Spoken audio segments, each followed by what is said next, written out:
Hello, everyone, and welcome to debate class. I'm Carl Brown. I'll be taking care of you this semester. I always feel like a waiter when I say that. Can I start you with a drink? But I will be your professor for debate class, and let's face it, it's a little strange, right? It's debating online, which I've not done before. I've taught debate quite a bit, I've coached debate at the college level, but online is a different world.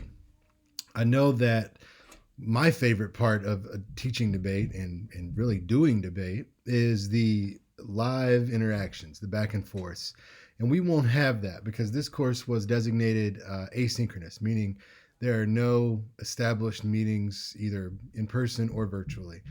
So we'll do our best. I've made some plans that I think will get us close, and we're gonna do it old school a little bit. And I hope that will work out well.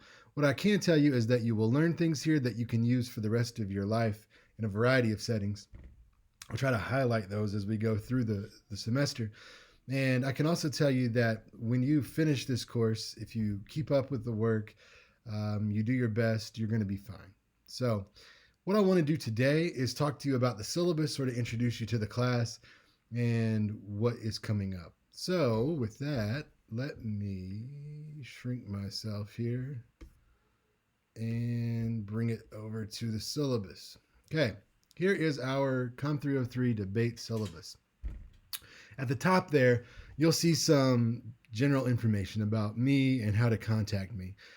You see there's two office numbers listed. That's because 127 is the office with my name on the door in Lake Michigan Hall. 154 is the speech lab, which I'm the director of. And so if I'm on campus, which I will be a little this semester, I will be in the speech lab. If you need to come by and see me, you might plan on meeting me there. I would shoot me an email first just to be safe. You have my phone number there, which I'm not sure that you will use, but if you email me at brownca1@gvsu.edu and don't hear back from me within 24 hours, assuming there's not a holiday or a weekend in there, call me, leave a message, and it will go to my email. I promise not to ghost anybody, but if I send a response and it doesn't go through, or maybe your email to me didn't go through or went to a junk mail, who knows? So I want to make sure that we stay connected whenever you need to get a hold of me. So that's coming up with the email policy in a second. But the other thing I'll share with you here is that we are doing office hours. So if you need to meet with me and talk one on one, you can do that virtually. That'll be through Google Meet. You see the address to put in your bar there. And that will be Tuesdays and Wednesdays, 11 a.m. to 12:30 p.m. And of course, by appointment if those don't work for you. So, with that in mind, we've got what we need for debate. Even though we're not together, we have controversial topics, we have opinions about them, and we have positions on those that will range just wildly. And so we'll be able to get through this course without finding too much of a boring time when it comes to these topics. The course overview here, in a nutshell, is telling you that when we think of debate, we really need to think back to ancient Greece and the Egyptians before them. Romans came and changed things a bit. But really, in the last 100 years, debate, or at least the importance of it and the value of it, has been eroded a little bit. I think now, and we can see this in their current situation very plainly, people come to debates, whether as observers or participants, with pre-established ideas that are not going to change. Sort of like Donald Trump, right? If you love him or hate him, you're probably going to love him or hate him, no matter what someone tells you about him, what he does, that kind of thing. And when we're in those hard positions, which by the way, I happen to be in one of those, um, we don't allow debate to really impact us the way that it can. Now, that doesn't mean that you should be open to new ideas on everything. I don't expect someone to seriously say, doing this terrible thing is okay, and let me tell you why. No, I don't want you to change your mind about terrible things. But when it comes to growth and critical thinking, we want to be open as much as possible. And if there's a good debate, we'll have good reason to maybe change or consider changing the way that we think or act about a particular topic. The big thing I want to get out of this is to make you a little more confident in terms of being a debater. That doesn't mean a formal debate necessarily, but it could mean just interacting with other people, having an argument, not a fight, an argument or a discussion about a topic. You know, these informal situations are really where you're going to see this class pay off. Also, in your professional life, I hope that this will make you a more engaging and critical sort of individual who is able to think on their feet quickly and make their points clearly. And if you can do that, which we'll practice, you're going to be in a better position just in general to succeed. Some specific course goals and objectives, you see those. We're going to talk about not just debating, but evaluating ideas, how to reason, logical fallacies, how to identify those and avoid them. We'll talk about how we can differentiate and evaluate evidence for particular claims. We will summarize some aspects of affirmative and negative cases or arguing for or against something. We'll talk about the oral skills needed because you will do some of that, though it won't be a live back and forth. It will be recorded. So you still will stand up, speak out, and debate. We're also going to talk about the theoretical foundations of debate, or basically how you persuade people through debate. We'll consider the audience when we're making an argument because that's really the reason that we're debating. Sometimes it's to change the mind of the individual that we are taking on. But more than not, it's for the audience, those watching. And that's the real target that we have in terms of changing their minds or their attitudes. We will talk about your credibility and the role it plays in making those changes and how to establish it and maintain it. We'll talk about how to deal with public speaking anxiety because I'm sure none of you are nervous about public speaking. I know you've had the class, it's a prereq to get in here, but it's still, it doesn't make it go away because you took a COM 201 course. We will also, next to last, talk about how to prepare an argument quickly. Again, there's that thinking on your feet.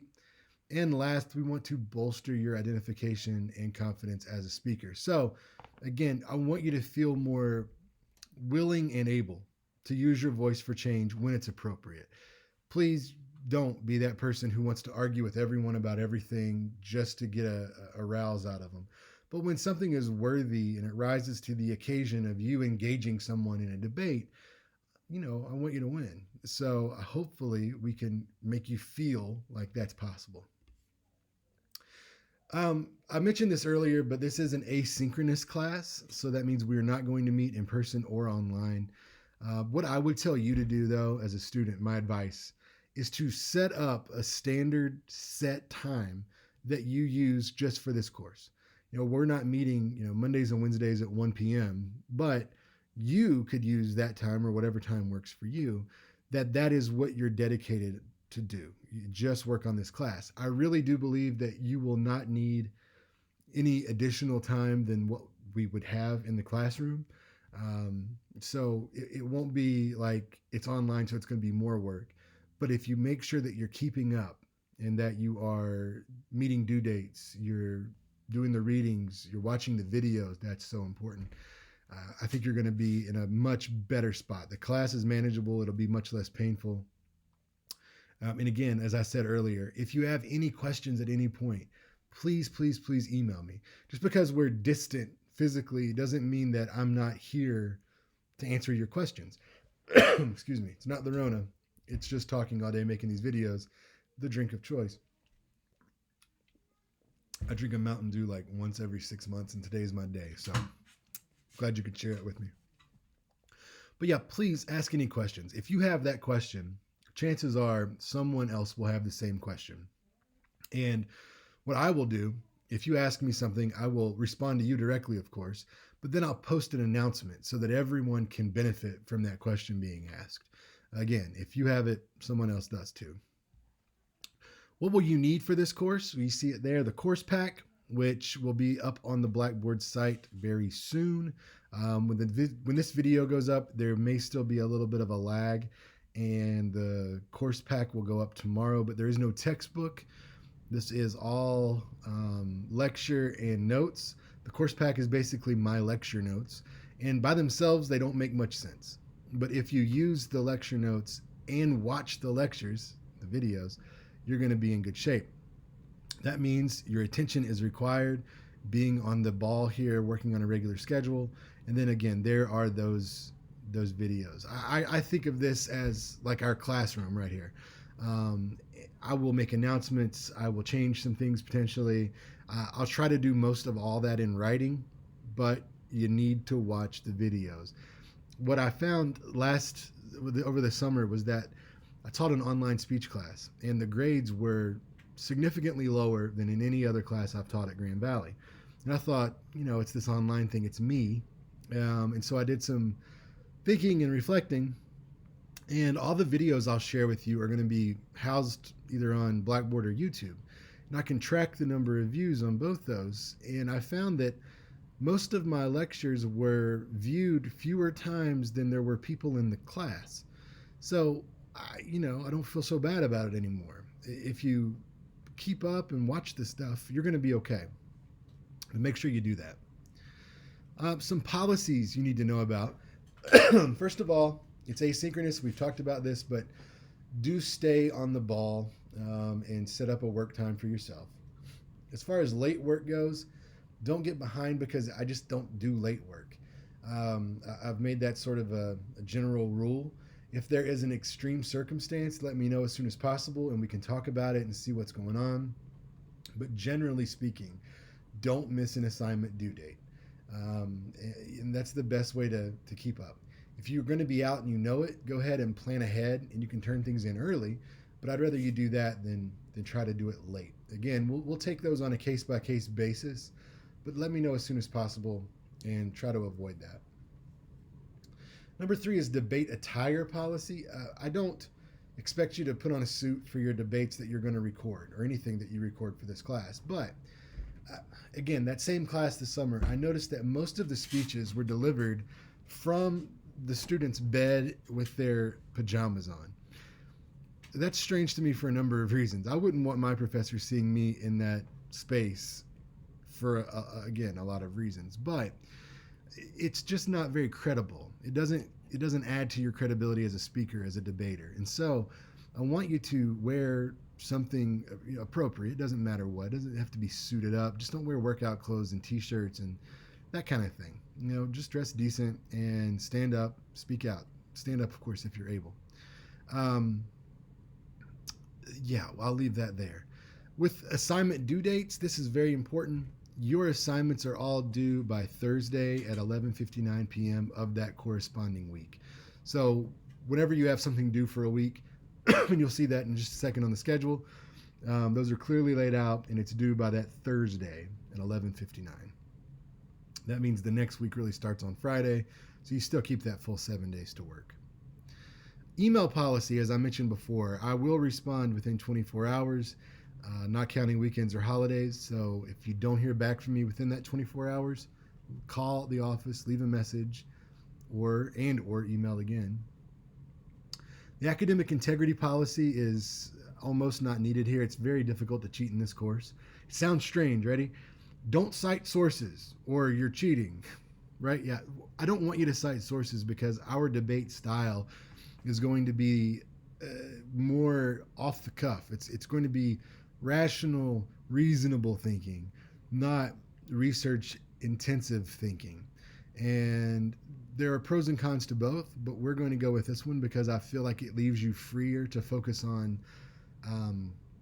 using your voice in an effective way, using style in an effective way. This doesn't mean you can make things up. It just means that you don't have to go deep into background searches and that kind of stuff. In fact, I don't want you to even consult any sources. Number 9 is the Americans with Disabilities Act, or ADA. The policy is that if you need an accommodation because of a learning, physical, or other situation, please contact Disability Support Resources at 331-2490. I need that documentation in order to make those accommodations. That's just the policy. If you come to me after the fact, you get a bad grade on something, and you say, oh yeah, by the way, I have this condition, and that's why I didn't do so well. I can't really help you at that point. But if you go early, register with DSR, They'll send me documentation, or you get it to me somehow. And we can do what you need to do. I'm happy to help you. I'll move a mountain if I can, but I need the documentation to make that work. All right, number 9. I'm sorry, we just did that. Title 9 is number 10. As a GVSU employee, if I hear that any law was broken on campus, specifically if this deals with sexual abuse or harassment, assault, I have to report that. I don't have to report a name necessarily, but I have to report what I heard. And what I'll tell you is that, if you want to talk to someone about something, and I happen to be that person, for whatever reason you feel like I'm good to go, I'm happy to talk to you about it. I am. And I don't want you to feel like this means that I have to divulge what you tell me. That's just not exactly how this works. But if you need to talk and maybe it's not me that you want to talk to, still come to me and I will connect you with someone, because there's no need for you to carry something that's heavy by yourself. You have a lot of people here to help, and I'll be happy to make whatever connections I can to make sure that you're getting what you need. Simple as that. Number 11, anything turned in a document or like a text submission should use Microsoft Word. Microsoft Word. Google Docs, okay, that can be okay. But Pages or word processors, and I can't open that stuff. So I'd rather not. Same thing, excuse me, applies with PowerPoints. Only use Microsoft PowerPoint. I know Google Slides is free and yeah, but it doesn't work as well. And I want you to be very proficient in the Microsoft suite, because that's what's going to be available, chances are, wherever you go after Grand Valley. All right, number 12, last but not least, the recording policy. Now, as I mentioned, you will record yourself a number of times this semester giving presentations of some sort. I want you to record it in a very specific way. And what I mean there, I do not want you to upload a video to Blackboard. That's just too much stuff sitting there. What I have to do then is download it, play it, evaluate it, and delete it off my machine. And the better way to do that is to record it, upload it to either YouTube or your Gmail account, and then share a link with me. Here's the kicker. Make sure the link is open so that I can go in and watch it, that I don't have to ask for special permission to go in and watch it. Go ahead and give me that permission. And that's how we're going to do videos. All right, there is a video available on the website, the Blackboard site, that will walk you through this process if you're not familiar with it. But yeah, do that. Go ahead and upload the link that works, not the whole video. Your final grade scale, everything adds up to 100. You're welcome. I don't know why some people want to do, this class is worth 10,732.7 points. Like, what? So everything goes to 100. It's pretty cut and dry. Keep up with your grade. It'll be on Blackboard. And then you'll be able to know exactly where you stand. So here is the tentative course schedule. You see that this week you've got 2 assignments due. They're actually one assignment broken into 2 parts. It'll be brief. It'll take you 5 minutes. It's an intro speech, and then what I call the gear grinders, or Peter Griffin would call it the gear grinders, where you're going to tell us about what just grinds your gears. Sorry, if you're not a Family Guy fan, you don't get that. If you are, I'll give you a second to stop laughing. Oh, wait, maybe I think I'm funnier than I am. But you'll see there, we're going to talk about the syllabus, Introduction to COM 303, and why we teach this course. I've kind of gotten to that already. We'll talk about speech anxiety and how to manage it. Then what you'll see is, in general, the dates laid out, what we're going to cover, and the video and the lecture notes, and then what's due that day. So you can look through there and see what's due. I started with these superscript numbers here. And what I'll do is go back and add those into the syllabus so that they align with this, the list of assignments and details. That way that you can just do a quick reference. So number four. I'll add that and upload that before you know it. Here are your assignments. We'll talk about these as we get to them. But in general, I'll tell you, you've got your intro speech. You're going to tell us your hometown name, hometown, majors, short and long-term goals, something interesting, and then your 2 gear grinders, whatever those might be. I'll do a video of this for you to show you what I'm looking for. You'll have a few quizzes. I think there's 3 altogether. We're going to do a speech lab tour where you go virtually to the speech lab and figure out how it works. That way you can go back later and get more help with your recorded debates. We're going to do what's called a correspondence debate. We're going to do 2 of those where basically it's going to be old school, like when people used to publish something in a newspaper and then someone would write in response and then someone else would write in response. We'll keep that chain going. It is election season, so you are going to watch the first presidential debate, either live or recorded. It'll be on YouTube. And then you're going to fill out a score sheet and tell me who wins in your opinion, why, what did you like, that kind of thing. We'll do a value debate where we think about what's right, what's wrong, what's best, what's worst. We'll do a policy debate. A first policy debate, which is we should do something, we ought to do something, change a law. And then there's a second policy debate. And the last thing is just a retrospective, what you took from the class. Now, as I mentioned, the virtual speech lab is open. I will show you the website for that. And another video, I'll show you, or have one of my staff make one where they show you how to make an appointment. But it is very simple. We're using a new service along with the Writing Center. So if you've been to those before, you use Schedule It. Now we're calling it Book It for some reason. And it's completely different. It's better. It's just going to take a little getting used to. So know that that's out there. And then last but not least, I know that right now it's a hot sort of social time in our country. People who are on whatever side of a political debate or an issue, they often want to go hard and go straight to personal, jabs and insults and that kind of thing. And I get that passion, that desire. But for us, remember, we're all on the same team here. We're all, at Grand Valley, and we're gonna keep it classy. That doesn't mean you can't very respectfully insult someone, and I'll tell you how to do that. But we're going to keep it sort of above base here, above the level that we need to be at. So with that is your syllabus. Again, there are a list of assignments here and a schedule. So keep up with this. I will see you soon with another video. Of course, I'll put one up when it's ready about the speech lab. That doesn't open, by the way, until the second full week of class, so after Labor Day. But before then, you'll have a video on how to use that, how to log in.